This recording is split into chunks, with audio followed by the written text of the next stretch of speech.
Olá, sejam bem-vindas, sejam bem-vindos. Hoje a gente vai ter uma conversa sobre rádios e podcasts. Eu sou Pedro Luiz. E eu sou Alexandre Ferreira. Olha, talvez você esteja estranhando, você que ouve pela Rádio 9 de Julho, e a gente pede licença para entrar na sua casa, a primeira vez que estamos entrando. Você vai estranhar um pouco quem são esses dois e que história é essa de uma conversa. E por que estão aqui na minha Rádio 9 de Julho, uma rádio que tem costumeiramente uma programação tão boa, e a gente vai soar um pouco esquisito nesse começo. Mas é isso mesmo, a gente primeiro quer agradecer o padre José Renato pelo convite, mas antes de qualquer coisa, você precisa entender que nós somos padres. Eu sou padre Pedro Luiz, da Arquidiocese de São Paulo. E você, quem é? É bom você se apresentar, né, Padre Alexandre?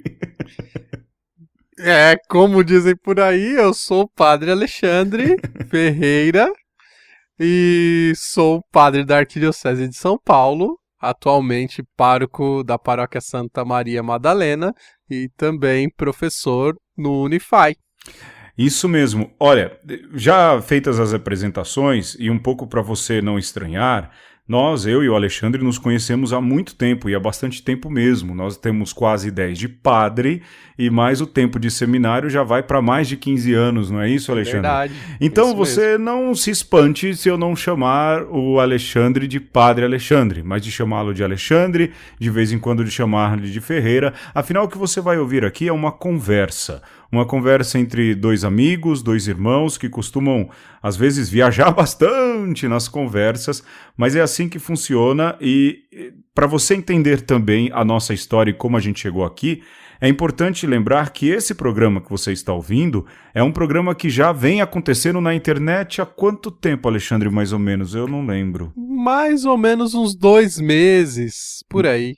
Mais ou menos uns 2 meses, e dizer que esse programa que acontece há mais ou menos uns 2 meses já é uma terceira versão de uma tentativa de programa que a gente faz com muito amor, com muito carinho, mas só agora a gente resolveu de verdade tornar oficial. E depois que a gente tornou oficial, a direção da Rádio 9 de Julho nos chamou. Então a gente, primeiro, a quem ouve bastante a gente, já costuma ouvir já há quase 2 meses, olá, somos nós, nada vai mudar. E a você que ouve a primeira vez, através das ondas da Rádio 9 de Julho, obrigado por nos ouvir, tenha paciência com a gente, e a gente se sente muito honrado e muito agradecido de entrar na sua casa. Não é isso, Alexandre? É isso mesmo. Para nós vai ser um desafio, porque já estávamos acostumados a ter uma conversa um pouco mais intimista com ali o pessoal que apresentamos o programa de uma maneira muito informal no ambiente da internet, e agora esperamos que essa família cresça, que estejamos falando com um público um pouco maior. E, como o Pedro disse, o que pauta este programa é justamente a falta de pauta. A gente vai falando e vai trazendo temas que gostaríamos de conversar e pronto. E assim nós vamos construindo essa nossa programação sem muita pretensão, mas sim com vontade de tocar em temas que muitas vezes não dá para falar no ambiente paroquial ou no ambiente mais sério, né? Então, é por conta e risco que você continua ouvindo, e desde já nós agradecemos por aceitar esse desafio de nos ouvir.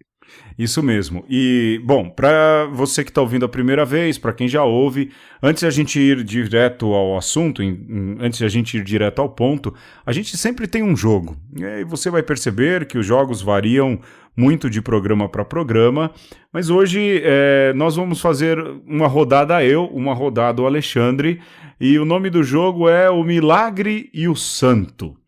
E no que consiste esse jogo, O Milagre e o Santo? A gente propõe uma frase, o Alexandre não sabe, eu escolhi uma, ele não sabe. Ele, hoje, no caso, escolheu também uma frase e eu não sei. E nós vamos tentar adivinhar quem disse essa frase e quando essa frase foi dita. Geralmente a gente aposta aquilo que é o nosso calcanhar de Aquiles, paçocas, mas você não precisa se preocupar, isso a gente se resolve entre nós mesmos, mas hoje a gente não vai apostar nada, a gente só vai mostrar como funciona e um pouco esse jogo serve pra gente entrar no clima da conversa, é como se fosse ali um suco de laranja que a gente toma antes de chegar ao sanduíche de mortadela e a gente começar a comer e falar, né? Se não vai ter paçoca, eu nem vou jogar, então. Não, hoje vai sem valendo paçoca porque é a primeira vez. É mesmo? Depois, Tá bom. porque é a primeira vez na rádio, não é? Então, a gente espera que você... eu espero, Alexandre, que você perdoe a falta de paçocas nesse programa dessa vez. Vamos... Eu acho que você tá com medo porque você vai perder, você não vai acertar a frase. Há uma possibilidade, porque hoje a gente tá gravando tarde, a gente grava com alguma antecedência, a gente tá gravando tarde, eu já tô bem cansadão já, meu dia foi bem cheio hoje, ainda é época de quaresma, então isso demanda bastante da vida do padre. Alexandre, quem quer fazer a frase primeiro? Você traz a frase ou eu trago uma? Começa você. Posso começar, Começa. Então, começa porque há um risco de a gente ter escolhido. Há um risco. Vamos lá, vai lá. Há um risco da gente ter escolhido o mesmo autor. Eu desconfio no meu coração. Vamos lá. Tá bom. Então a minha frase é a seguinte. Se me matarem, ressuscitarei na vida do meu povo. Ô, Alexandre, que trabalho que você me dá, meu irmão. Essa frase é de Dom Oscar Romero. Acertou. Olha aí, tá vendo como eu sou bom? Como pois eu sou essa é fácil benevolente. Essa é fácil demais. Diga o contexto. O contexto? Lembrar que Dom Oscar Romero foi bispo de El Salvador. É isso, Alexandre? Isso mesmo. E o Dom Oscar Romero, por causa da defesa do povo frente a um país totalmente dilacerado por uma guerra, por uma série de dificuldades... ditadura. Uma ditadura e perseguição. O Dom Oscar Romero, lógico, como a igreja deve ficou ao lado do povo. E, lógico, ficando ao lado do povo, sofreu toda a perseguição que aqueles que têm poder e voz. Aliás, uma frase bonita também de Dom Oscar Romero é aquela: se nós temos voz, a gente tem que dar a nossa para quem não tem. É algo parecido com isso. E ele sofre uma série de ameaças e a coragem de Dom Oscar Romero é dizer: se me matarem, eu ressuscito no meu povo. E lógico, quem conhece a história sabe o que aconteceu com Dom Oscar Romero. Ele foi assassinado, melhor dizendo, celebrando a Santa Missa, e recentemente o Papa Francisco reconheceu sua santidade, e agora Dom Oscar Romero é um santo da Igreja Católica. Vai ser canonizado, Vai ser canonizado quando, Alexandre? Provavelmente em outubro. Em outubro. Ou seja, com bastante antecedência, a gente comemora com muita alegria, mas essa é uma frase marcante mesmo de São Oscar Romero, ou Beato Dom Oscar Romero, que será San Romero de la América. San Romero de la América. Que alegria para a Igreja reconhecer um homem que morreu pelo povo. E não buscou martírio, foi martirizado. E eu tô super feliz porque a minha comunidade de origem é dedicada, tem como patrono San Romero de la América, ainda quando ele ainda era só Dom Oscar Romero. E eu tô assim, né, propagando aos quatro ventos, né? E você já soltou o rojão? Não, mas tem que soltar. Tem que soltar, vai. Mas eu vou ser daqueles devotos, sabe? Que entregam santinho, que propaga mesmo a devoção do santo. Eu vou fazer, porque... Olha, muito, né? Você é um filho de uma comunidade de Oscar Romero, né? Exato. Romero vive, ressuscita diante de Jesus Cristo, mas agora vive na vida do povo e como santo em meio ao povo intercedendo por suas causas.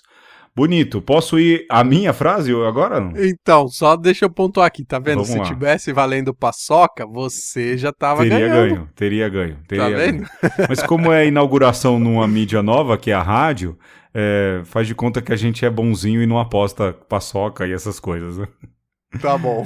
A minha frase, Alexandre, presta atenção, ao lado da história da salvação, existe uma geografia da salvação. Quem disse essa frase? Rapaz. Ao lado da história da salvação, existe uma geografia da salvação. Antônio Manzato. Muito bem. Pois é, o Antônio Manzato, o cônego Antônio Manzato, que é padre aqui da Arquidiocese de Eu São Paulo. acertei. Dizia. Não, calma, não se empolga. Eu tô explicando que é o Antônio Manzato para quem não conhece.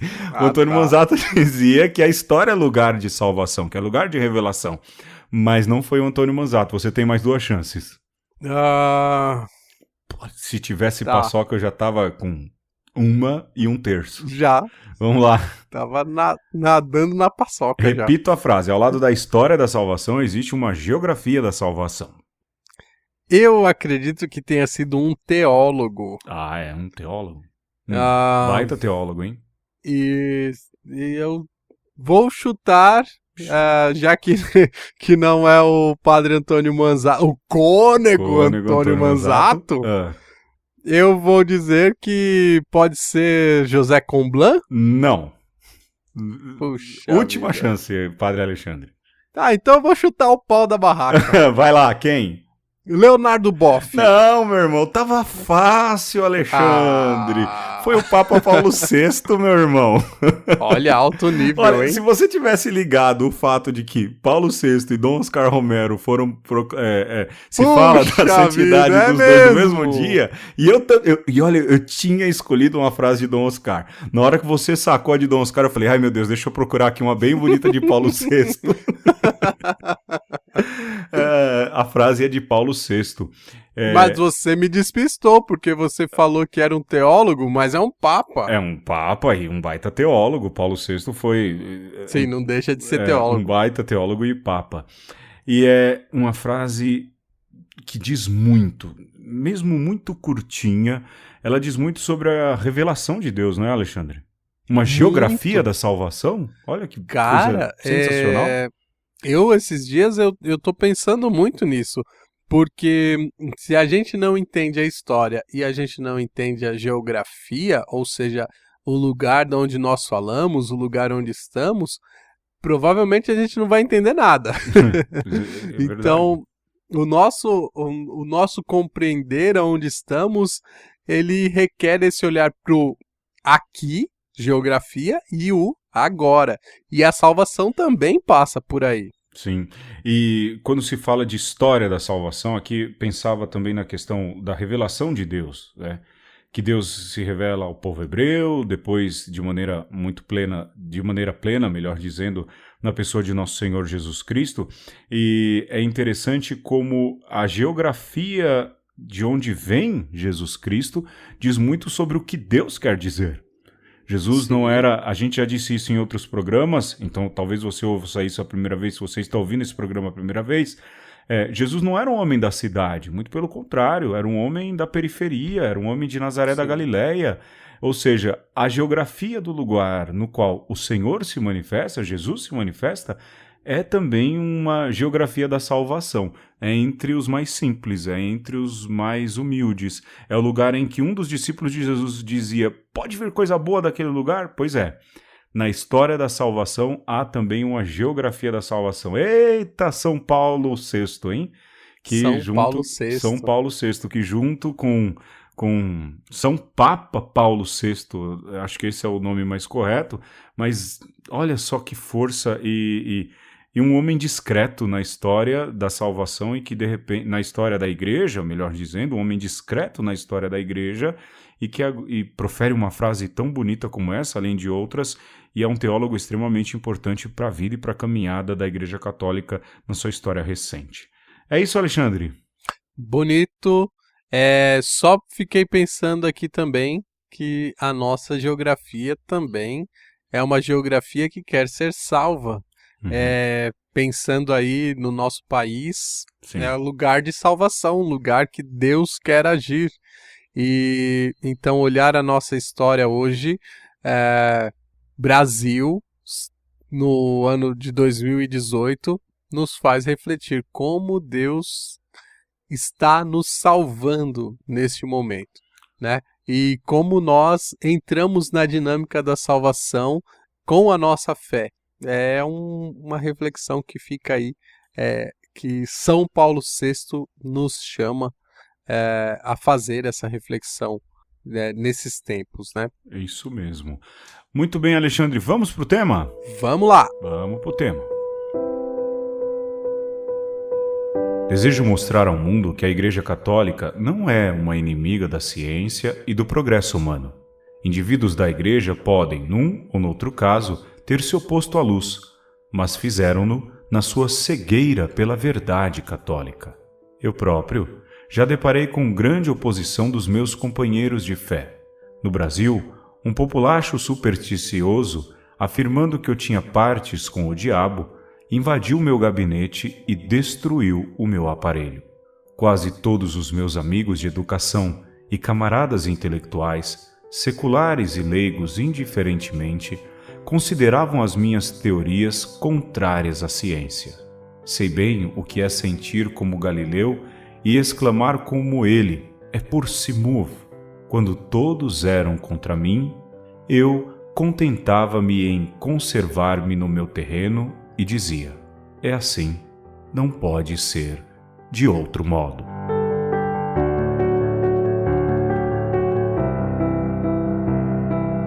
Alexandre, esse trecho que nós acabamos de ouvir é o discurso de um padre, o padre Landel de Moura, que para nós é o inventor do rádio. E imagina como não deve ter sido para esse homem, para esse padre, um homem de fé, mas também muito ligado à ciência, enfrentar isso no final do século XVIII, aliás, melhor dizendo, no final do século XIX, no começo do século XX, todo mundo que foi contrário ou achou que a sua invenção, a invenção do rádio, e o rádio que nós falamos hoje foi uma bruxaria. Perseverar na fé e se manter padre e manter perseverante na fé é um trabalho danado para quem vive na ciência e vive na especulação científica, não é? Sim, eu fiquei lembrando quando se eu não me engano, foi até você mesmo, Pedro, que me apresentou essa história do Padre Landel, Uhum. e como eu fiquei espantado quando eu descobri que o inventor do rádio foi um padre, e a primeira transmissão radiofônica foi em São Paulo, entre o Alto de Santana e o Alto da Paulista, do que hoje a gente chama de Avenida Paulista. E é fantástico você pensar nesses homens que uniam fé e ciência. Padre Landel, sobretudo, que nem do ponto de vista da história, nem recebe o crédito por essa invenção, Sim, né? sim. Aqui no Brasil a gente tem um pouco mais essa consciência, mas mundialmente ele nem recebe o crédito, um pouco porque essas coisas da história são assim mesmo. Quem consegue promover a história é que acaba entrando para a grande história, né? Mas é fantástico a gente pensar que nesse nosso chão, nesse nosso lugar, nós temos aí um acontecimento tão importante e que marca de alguma forma a nossa história. E ao mesmo tempo, esse texto que você leu, Pedro, nos lembra que nem sempre a gente dá o devido valor quando as coisas estão acontecendo. Você tem um homem que vai à frente do seu tempo, o Padre Landel, Sim, sim. e que aqueles que estão junto dele, aqueles que conviveram com ele, não entenderam. Os homens de fé à época não entenderam, talvez por pensarem que era uma bruxaria. Ele mesmo diz, olha, alguém entrou no meu escritório dizendo que eu tinha parte com o diabo e destruiu minha aparelhagem, as invenções do Padre Landel. Mas ele dizia, porque era uma novidade científica, não é, Alexandre, que ele dizia que gente também do círculo intelectual, camaradas intelectuais, amigos do âmbito da educação, achavam que o que ele fazia era contrário à ciência. Não, meu irmão, isso não é normal. O Padre Landel está lidando com forças sobrenaturais fora de seu controle. E hoje, a invenção do Padre Landel faz com que eu e o Alexandre cheguem na sua casa. Hoje, a invenção que era considerada absurda e sobrenatural até para quem estava no meio da ciência, faz com que o Padre Alexandre e eu entremos na sua casa e nos sintamos inspirados para que, de alguma maneira, nós sejamos os seus companheiros de caminhada, seja você que baixa esse programa no telefone celular, seja você que está ouvindo na Rádio 9 de Julho, e por isso a gente está falando sobre podcasts e rádio, mas como o começo de tudo isso não foi tão bonito, não foi tão florido e não foi tão fácil quanto aparenta ser. Na verdade, foi bem doloroso. E dá para pensar, Alexandre, eu que sou padre, você também, mas você que conhece aí o padre da sua paróquia, você que, mesmo que se você não tenha fé e esteja ouvindo, imagine a dor que deve ter sido para esse homem mostrar que isso é um processo científico e passar por todas essas dificuldades. Padre Landel, que o inventor do rádio, isso aí, o campo científico, uns dizem que é Marconi, mas há uma corrente... Pra nós é Landel. Eu sou time Landel, olha, eu vou dizer sempre, quando eu encontrar lá, eu espero chegar no céu, eu trabalho bastante para isso. Primeiro eu trabalho para levar os outros, mas falar, Padre Landel, eu sou do time do senhor, Marconi foi no esteio. Foi mal, Marconi. Marconi copiou, foi copião. Mas na nossa cabeça foi o senhor que inventou. Mas que doloroso tudo isso. Mas o progresso que esse homem fez, o bem que esse homem fez ao mundo, é algo inestimável. E como muita gente que construiu boas coisas no campo científico, cai um pouco no anonimato, não é? E é legal pensar também, Pedro, que Landel, ele não se deixa abater pelos desafios, pelos obstáculos. Ao contrário, ele tinha consciência de que era um trabalho a ser feito, então ele se empenhava mais ainda e patenteou as suas invenções e continuou os seus experimentos. E, sem dúvida nenhuma, o Padre Landel vai ser o nosso padroeiro aqui de uma conversa. Do podcast, né? Fica sendo, do nosso programa.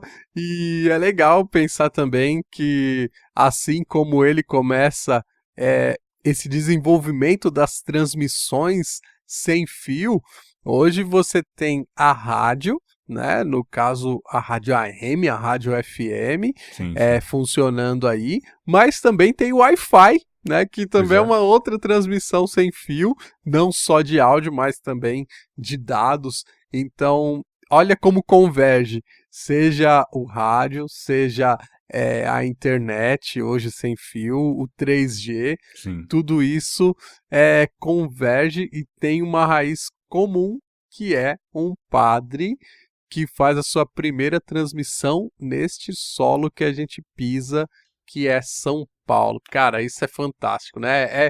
É você tomar um banho de história, é se sentir parte de Sim. algo muito maior, né? Eu fico empolgado. E pra gente que é padre, você fala, e aí a gente acaba sendo um pouco corporativista, fala, nossa, era um padre que nem eu. Não, na verdade não era, ele era muito mais padre que a gente, né? Porque o cara inventou o rádio. E a gente tá aqui falando sobre ele e falando as nossas maluquices na invenção. Eu penso que o Padre Landel, se soubesse o que a gente tá fazendo hoje, ele falava, não foi exatamente para isso. Até vou desinventar. Vou dizer, cancela tudo, né? Cancela tudo. É interessante, ainda nessas citações de Landel, e naquilo que você dizia, é bonito porque ele não perdeu o amor à igreja e o amor a Deus. Porque também sofreu as perseguições da igreja, de uma igreja que enxergava toda essa novidade como algo muito estranho, algo muito perigoso e que precisava ser visto com um pouco mais de atenção e tudo mais. Mas é bonito, há uma frase dele, ele dizia, olha, o desejo meu, isso diz Padre Landel, é que o fruto dos meus estudos se traduza em proveito e glória de minha pátria. Olha, e um brasileiro, né, em tempo de um falso patriotismo, um homem patriótico, no sentido de amar o país e trabalhar para o desenvolvimento de todos no país. E ele diz, e também em holocausto ao Deus Supremo, que me inspira em minhas investigações e me ilumina com suas divinas luzes para penetrar e ordenar à minha maneira esses fatores que ele julgava interessantíssimos da criação, que nos ligam até a outros planetas, estabelecendo uma comunhão entre as esferas mais remotas e as entranhas da Terra que pisamos. É bonito de ver como ele enxerga toda essa invenção, ou melhor, a descoberta das ondas e um meio de se comunicar através delas como um fruto da criação da qual ele se aproveita. É como, acho que, mal e porcamente comparando, acho que fico pensando a primeira pessoa que surfou numa onda, né? Que pegou ali uma madeira e falou, pô, se eu ficar de pé aqui e surfar, olha que legal, que bacana, deu certo. É lógico, a dimensão disso é bem diferente. A invenção do rádio, a descoberta de se poder propagar som e informação pelas ondas, pelos hertz, melhor dizendo. Acho que é esse o termo, né, Alexandre? Pelos hertz, sim, ali, pelas ondas. Hertagem. A hertagem é muito superior ao sujeito que inventou o surf. Mas dá pra entender? Não é não, Pedro. Eu penso Falei uma coisa inteligente? Eu acho que você falou em algo que se liga, né, que há uma conexão, porque, de certa forma, Landel só pôde dar o passo de surfar nas ondas dos hertz porque teve um ser humano lá atrás que surfou nas primeiras ondas, porque teve a coragem de dizer... Não, é possível você enfrentar as ondas do oceano e navegar, né? Porque o enfrentar e o surfar, ir por cima das ondas, não significa só o homem que subiu na prancha de madeira, mas depois os barcos que evoluem disso. Sim. Então, nesse sentido de você desafiar aquilo que ninguém nunca fez, é igual. Né? E não é à toa que se fala das ondas do mar e das ondas do rádio, porque a onda geralmente é uma força da natureza que você não tem o domínio total. E você até consegue ter consegue lidar com ela de alguma forma, mas tem que se deixar levar também. É bom, então não falei.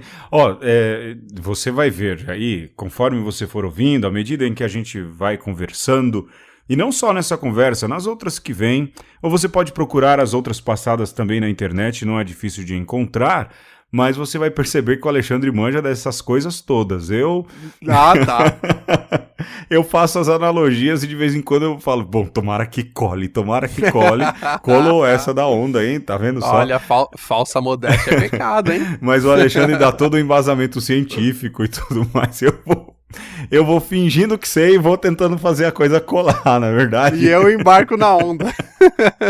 Então, se tiver alguma coisa errada e diferente, perdoa, né? A gente faz isso com muito carinho, mas repito, é uma conversa que a gente geralmente teria na mesa do almoço, ou na mesa do café, ou mesmo numa situação de amigos. Então, de vez em quando vai sair umas maluquices, mas dessa vez eu acertei e isso me deixa muito feliz. Foi bonito. Muito feliz mesmo. O problema é que agora que a audiência aumenta, né, Alexandre, a gente fica preocupado, né? Será que eu falei besteira demais? Mas olha, se a gente falar, você perdoa, não leva em conta. Leva em conta o fato que nós somos dois padres. Aí você fala, mas são dois homens de Deus que querem aí conversar e tudo mais. Leva isso mais em conta. Como não levaram com o Landel, leva na gente, né? Acho que ajuda bastante. Sejam misericordiosos.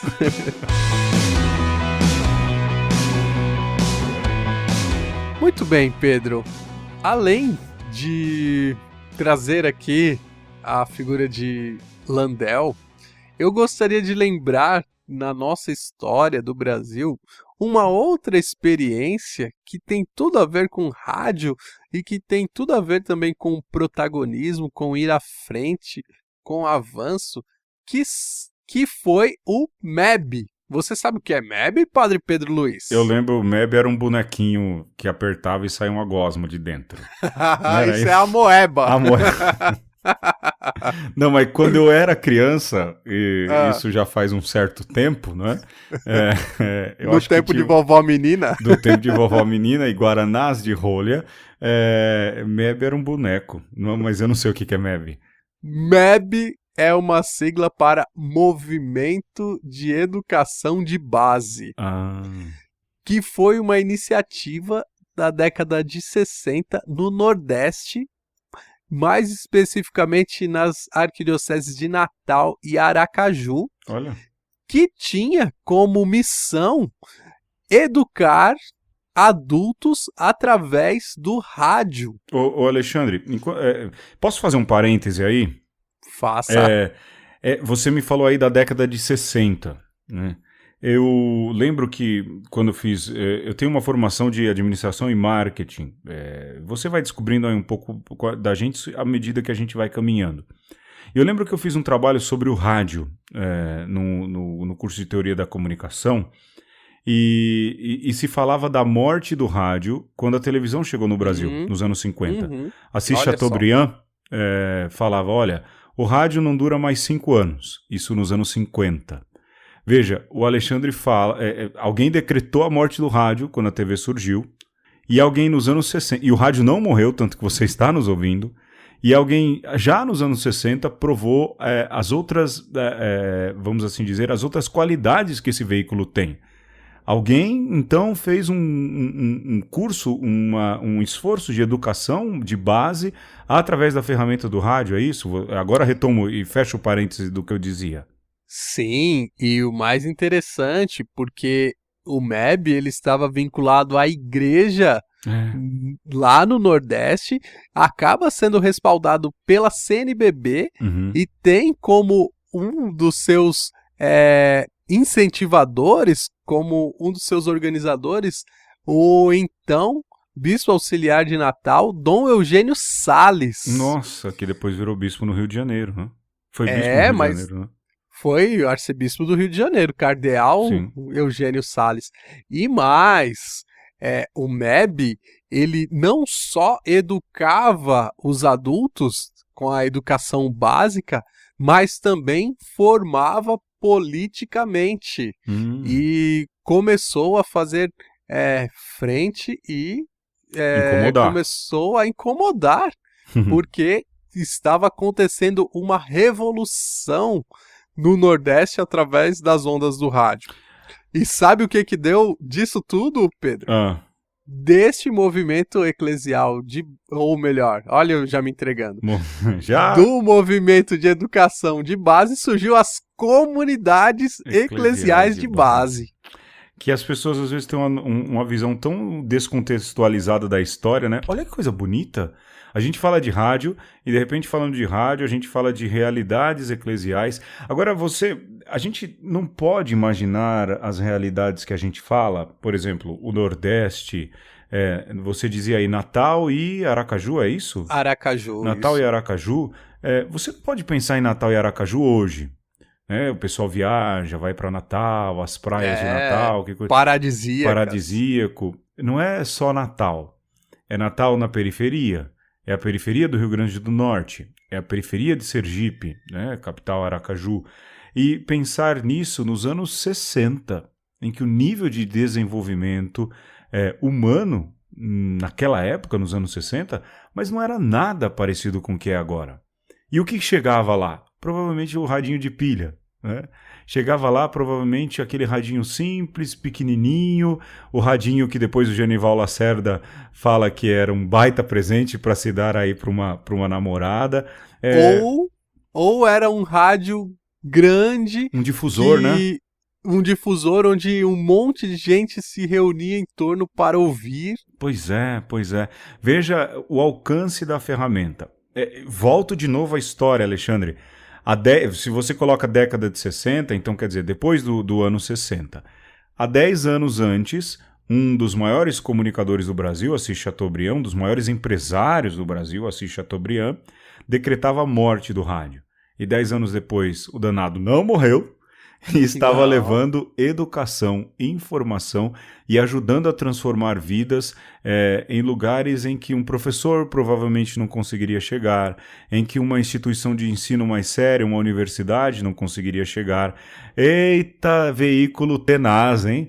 Eita, veículo que não morre e continua vivo, e o jeito do qual ele se utiliza para se comunicar continua vivo, Alexandre. E como é revolucionário, e como, às vezes, daquelas experiências mais simples surgem coisas extraordinárias que a gente nem consegue mensurar no primeiro momento. Precisa você parar um pouco e fazer esta contemplação mesmo. Pois né? Que algumas pessoas na periferia do nosso país, podemos dizer assim, Sim. começam a fazer um movimento que talvez era muito localizado, que se pensava que se precisava resolver um problema, era um problema ali local, muito pontual, né? Exato, e hoje você olha, por exemplo, para a nossa realidade, eu vou dizer aqui na Zona Leste de São Paulo, por exemplo, que as comunidades eclesiais de base, elas têm uma gênese nessa experiência, né? De que as nossas comunidades devem ser lugar de educação, lugar onde a cultura floresce, mas tudo isso também com cunho eclesial.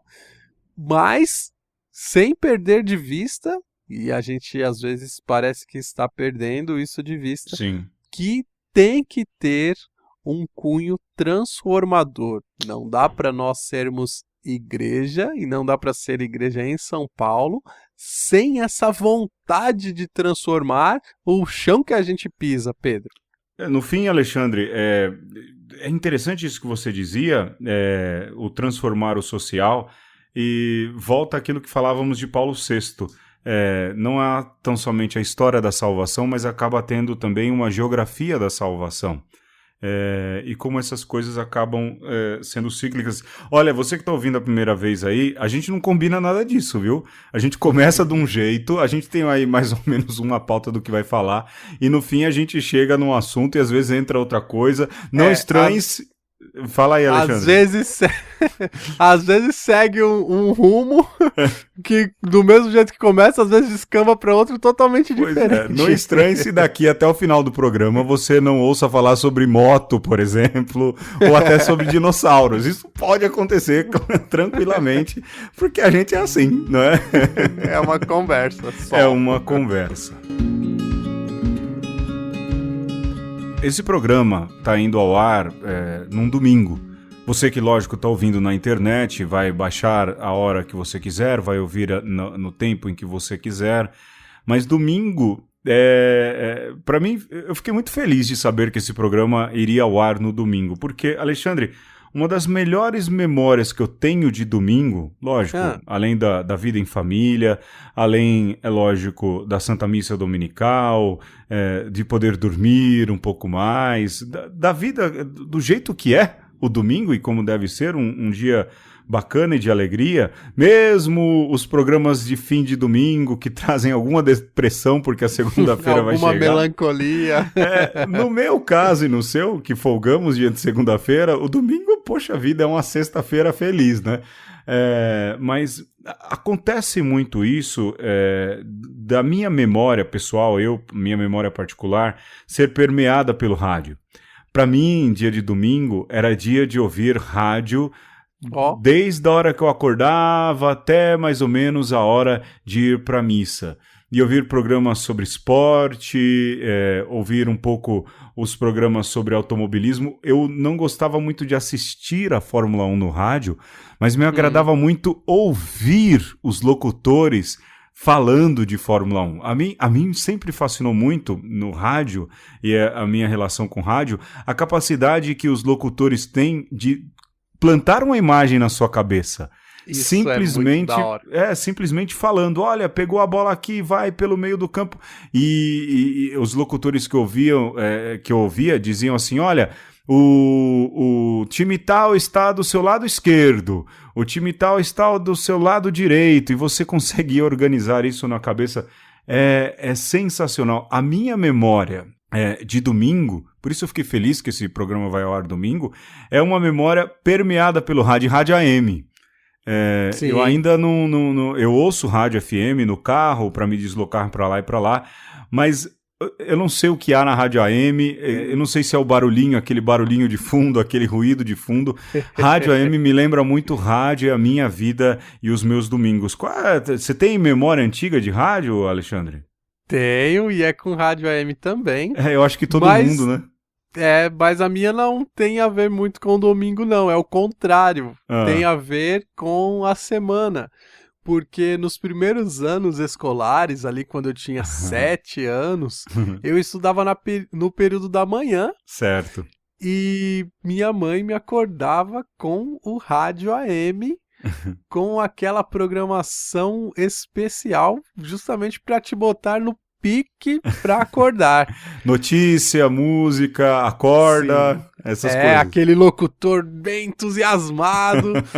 E era assim, é uma memória que para mim ela é muito saudosa, porque de fato me botava mesmo no clima assim para acordar. E depois eu lembro também de um programa marcante na minha infância, que era, se eu não me engano, Eli Correia, e o programa Que Saudade de Você. Nossa, isso eu tenho essa memória também.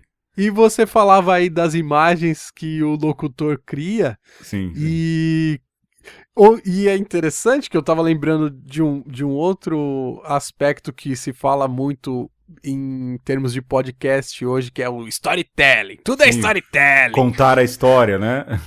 Que é uma balela esse negócio de storytelling. Um dia a gente vai fazer um programa para eu desconstruir o tal do storytelling. A modinha do storytelling. Só para você que talvez esteja estranhando o tema, storytelling é um termo em inglês que é tipo contação de histórias.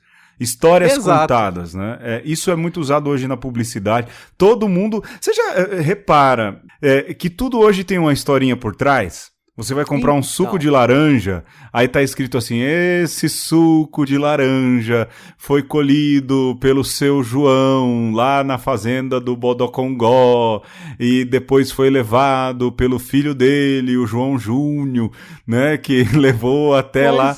Todo mundo quer contar uma história, porque a gente compra melhor se a gente diz que tem história. Isso é o que o Alexandre tá chamando de storytelling na publicidade, sim, é lógico. E eu quero alertar justamente para isso, Pedro. O rádio tá fazendo isso desde quando ele foi inventado. Exato. Você vai lembrar, eu lembrei aqui do Que Saudade de Você, sim, mas sim, a gente pode lembrar também das radionovelas. Sim. E essa capacidade de gerar as imagens na cabeça... Isso é muito radiofônico e isso perdura até hoje e é a lembrança mais forte que eu tenho de rádio. Olha, é verdade. Esses programas em que as pessoas mandavam cartas e mandando cartas ali, de alguma maneira, o locutor, de maneira muito competente, ia construindo a história e o sonoplasta colocava uma música mais dramática, uma música mais tranquila. Olhando hoje, puxando pela minha cabeça, pequenas obras de artes entregues todos os dias. E eu tenho para mim que o rádio AM, e não é porque a gente está na rádio AM, não. O rádio AM influencia muito esse nosso jeito de fazer podcast.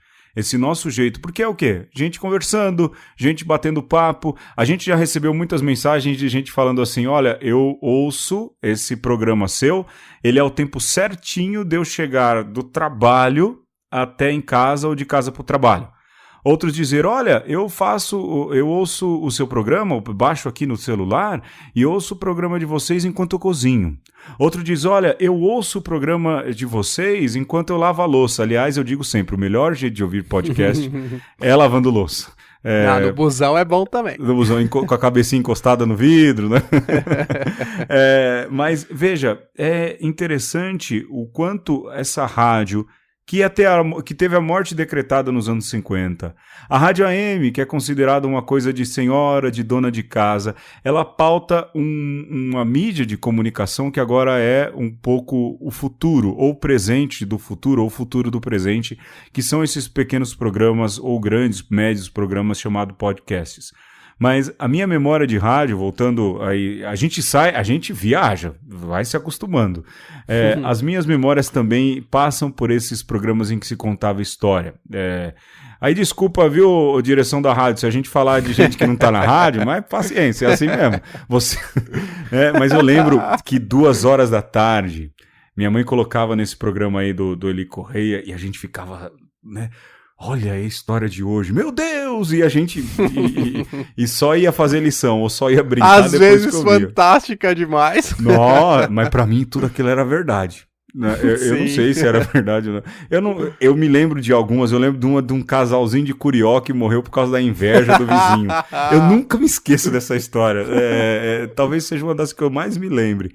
Mas de manhã tinha os repórteres policiais, né? Eu lembro Também. que havia ali o Gil Gomes, que contava aquelas histórias escabrosas. Minha mãe falava, não ouça isso, menino, isso é um absurdo. Com aquele tom de voz. Sim, com o tom de voz característico dele. Tinha lá o Zebétio, que...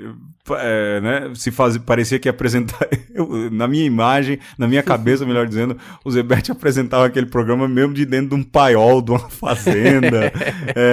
E você imagina que são grandes comunicadores brasileiros, fazem parte da história de muita gente, da minha e da sua mãe, da minha, da sua que está ouvindo, o quanto o rádio é bonito nesse sentido. E hoje, não é porque a gente está aqui, não. Eu ouço de vez em quando, de manhã, quando eu tenho tempo e paro e consigo ouvir rádio. A Rádio 9 de Julho tem um baita comunicador, que é o Padre Cido Pereira. Eu digo assim, o Padre Cido, e não é porque a gente está agora na rádio, não.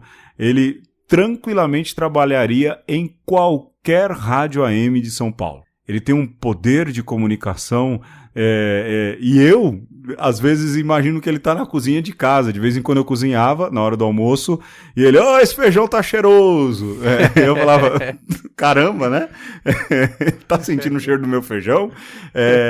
E é um comunicador, é um padre e é comunicador da rádio, mas como esse sentido de companheiro de caminhada e que cria imagens na gente e que se coloca dentro de casa, o quanto o rádio tem esse poder, e agora como o podcast, que é uma evolução da rádio, mas que não deixa de ser rádio, é rádio sim, faz esse trabalho hoje em dia. Chega para pessoas mais jovens, por exemplo, né, Alexandre? E quando a gente começou a fazer os podcasts e soltar os nossos programas na internet, nós fizemos uma ode de amor aos podcasts, e agora a gente tem a oportunidade de dar um passo atrás e perceber que esse amor ele surgiu um pouco antes, né, quando nós ouvíamos o rádio, seja AM, seja FM, e é interessante, pelo menos para mim, acredito que para o Pedro também, ter essa oportunidade hoje de juntar essas duas coisas. O podcast, que tem como característica você não estar dependente, seja de uma sintonia, de uma antena, nem de uma conexão direta, mas você poder pegar um arquivo que está na internet, colocar no seu celular, no seu smartphone e ouvir offline. E quando eu comecei a escutar podcast, isso me fascinou, porque era uma possibilidade de levar o rádio onde quer que eu fosse, porque o rádio tem um pouco essa limitação de você entrar num lugar fechado e às vezes perder a sintonia, tem um pouco esse aspecto estático, né? Sim, melhor quando você ouve na sua casa. No túnel some o sinal, tem tudo isso. Exato. E o podcast tem uma outra característica também, que é poder estender o assunto praticamente de maneira indefinida. O rádio AM ainda te dá uma certa liberdade. O rádio FM, às vezes, ele é pasteurizado demais, ele é engessado no formato, né? Engessado no formato, e além disso, com uma preocupação comercial de tempo, de uma é mais frenético, né? E, de certa forma, o podcast, por você não ter uma limitação de tempo e de tema, você poder falar de qualquer coisa, te dá essa possibilidade de fazer isso que nós estamos fazendo, de trazer um assunto e, se for o caso, num próximo programa a gente retoma sem uma preocupação comercial, e isso a Rádio 9 de Julho também vai nos dar, mas também sem uma preocupação de que se esse produto e esse programa ele vai ser aceito ou não. Sempre vai ter alguém que vai ouvir, se gostou, se identificou com este formato que nós estamos trazendo, né? Isso nos empolga.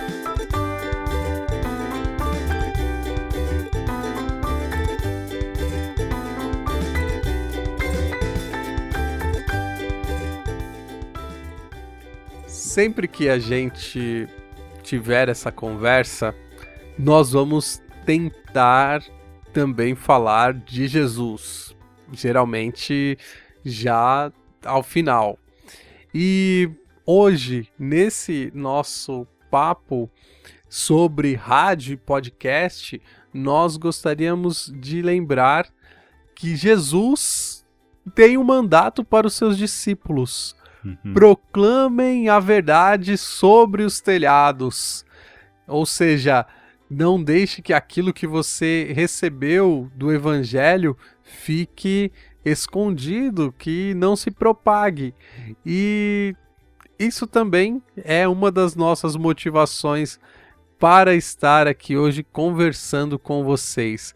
Esse mandato de Jesus nos impele, nos pede, nos impulsiona a nós ousarmos e falarmos do Evangelho e das coisas de Deus em qualquer circunstância e arrumar esses pretextos para falar das coisas de Deus, né, Pedro? E talvez você estranhe, para quem já ouve a gente há bastante tempo, já tenha se acostumado, não dá para dissociar, não dá para separar o fato de que, primeiro, nós somos padres, mas antes nós somos cristãos católicos, e a nossa ética, o nosso jeito de enxergar o mundo, ele é permeado por isso. De alguma maneira, a nossa conversa que acaba indo para o ar, as nossas conversas em que a gente tem aí em diversas circunstâncias, essas nossas conversas elas são permeadas por aquilo que é o que nós cremos, por quem, melhor dizendo, nós cremos, que é Jesus Cristo. Cremos numa pessoa. E é bonito porque você vai perceber sempre no final, a gente faz exatamente isso, uma confluência, uma amarração, não no sentido que você está pensando, de tudo que a gente conversou com Jesus Cristo. Qual seria a situação? É lógico que o que ele diz ali, proclamar o evangelho em cima dos telhados, ou o que é dito ao pé do ouvido seja dito sobre os telhados, é aquilo que ele vem anunciando no Evangelho de Mateus desde o capítulo 5º, né? Porque esse trecho está no capítulo 10 do Evangelho de Mateus. Eu não sou biblista, viu? Muito pelo contrário. Eu não tenho formação, mas gosto muito, eu leio os evangelhos com muito gosto, com muito carinho. Ainda bem! E procuro sempre entender o contexto e também a forma literária, me agrada muito isso. E tá dentro daquele contexto ali de final, não é, Alexandre? Do discurso do sermão. Eu também não sou biblista. Então o Alexandre é filósofo, mestre em filosofia. Vamos dar carteirada, né? Porque parece que a gente é inteligente. Ainda tá naquele contexto, ou seja, tudo aquilo que eu ensinei, que não fique ao pé do ouvido, mas que seja proclamado em cima dos telhados, que seja anunciado, que esse jeito de se viver baseado no Evangelho, que esse jeito de se viver acompanhados por Jesus Cristo, baseados na ética do Evangelho, esse é um jeito que pode ser vivido sem se impor, mas convidando outros a viverem e a quererem experimentar esse jeito, ou pelo menos mostrar, olha, somos assim, e sendo assim, somos felizes, e que isso chegue também a você, que essa alegria, que esse estilo de viver a fé possa chegar a você também. Anunciar em cima dos telhados, para nós, para o Alexandre e para mim, desculpa se eu falo por você falando por mim, Alexandre, mas nesse sentido acho que a gente pensa bastante parecido, é mostrar, olha, há muitos padres por aí, todos são muito zelosos e carinhosos, mas há dois aí que de vez em quando conversam bastante, e tentam chegar a conclusões, ou às vezes não chegam a conclusões nenhuma, e que de repente, por causa da invenção de um outro padre, o padre Landel, fazem com que essa conversa chegue até você. Para nós é uma honra muito grande entrar na casa das pessoas via rádio. O rádio é importante para mim, o Alexandre disse, o rádio é importante para ele, e chegar até aí onde você está, para nós é um motivo de honra. Se você nos ouviu desde a hora que começou até a hora em que termina, saiba, a gente se sente muito honrado de entrar aí, mas eu acho que hoje, no final do dia ou no final desse programa, a gente volta lembrando. A geografia da salvação hoje virou a sua casa, o seu alto-falante, e tudo isso graças a um brasileiro, a um padre, Landel de Moura, que pôs em cima dos telhados uma oportunidade de anunciarmos a salvação.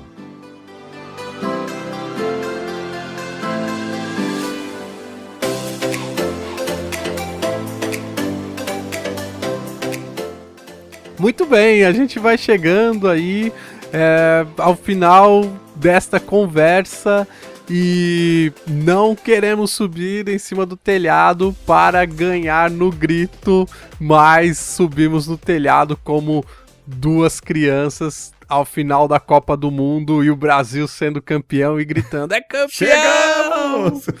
É nóis da fita, mano! Eu já caí da laje, hein, sabia? Então é mesmo? Não vou, isso é uma outra conversa. Laje. Eu não vou subir na laje, não. E nós queremos também parabenizar a Rádio 9 de Julho por estar completando aí mais um aniversário da sua reabertura no dia 19 de março, às vésperas dessa nossa estreia. Espero, Padre Zé Renato, que seja o nosso presente para a rádio. Se você nos cortar semana que vem, não tem problema.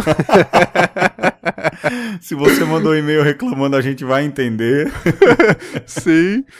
E nós queremos dizer que temos também um canal de comunicação para quem nos escuta, que é o e-mail conversaconosco@gmail.com. Continue essa conversa, estenda essa conversa mandando um correio eletrônico para nós. E é isso, Pedro, mais uma vez, é um prazer estar com você nesse nosso papo muito louco. Obrigado a todos que nos ouviram. Da minha parte, valeu, abraço. Valeu, abraço, até mais, a gente se encontra na semana que vem. Tchau, tchau.